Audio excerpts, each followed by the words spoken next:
Thank you all for being here. I half expect some rabbits and some hats and a lot of smoke, because what you're hearing from the other side is a lot of something for nothing. You don't get something for nothing, and I want to talk about some of the things that we've already done. It's very important that people realize that this debate about raising revenue is not happening in a vacuum. This isn't a theoretical debate.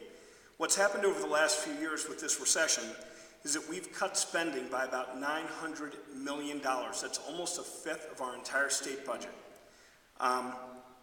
So why don't we just take more out of public employees? They're all fat and lazy and happy. Well, first of all, the average salary of the state employees in our bargaining unit, which is about 2/3 of the state, is $32,000 a year. These people are not getting rich. Unfortunately, there are a handful of people who have gotten pretty good deals, and they make the press, and Larry Barker does stories on them, but that's not who the vast majority of state employees are. What real state employees have gone through is not only pay cuts and pay freezes the last few years, but they paid an extra percent into their retiree health care authority. They continue, as all of us do, to pay more for health care. They've taken a 2% pay cut in furloughs in FY10. They've had a 1.5% pay cut in the form of a pension swap, which wasn't about shoring up the pension funds. That was merely to allow the state to pay less. They have lost 4,000 positions in state government. State government is smaller now in raw numbers of full-time employees than it was under Gary Johnson. Let me say that again. Mr. Turner, who worked for Gary Johnson and did a lovely job for him, will tell you that Gary Johnson was a libertarian. Gary Johnson's the kind of guy who's going to go and look for efficiencies. I think we can all agree on that. Yet somehow, even though our population grew 11.8%, according to census figures, in the period from 2003 to estimated for July of 2011, even though we've grown almost 12%, we now have fewer full-time employees in state government than we did at the end of a libertarian Republican's administration.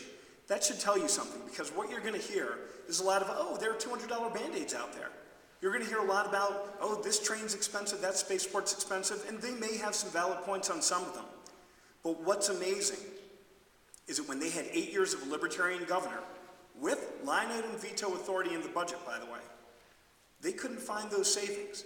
So you're going to hear some good anecdotes, but what you're not going to hear are real budget solutions other than cutting. And that's what's happening. We've lost 1,500 employees in the K-12 system. Those of you who have kids and grandkids know classroom size is getting bigger. These cuts have already happened. One of the things you might hear is that we have a lot of public employees in our state. We're a very heavy military state. It's true. We are also a very diverse state, and we're a state that doesn't have a large concentration of people.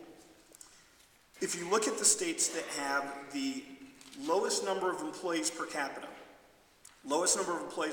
because this is one of the measures that some conservatives will talk about. Those states, the good ones, if you want to call it that, are Illinois, Massachusetts, Rhode Island, Pennsylvania.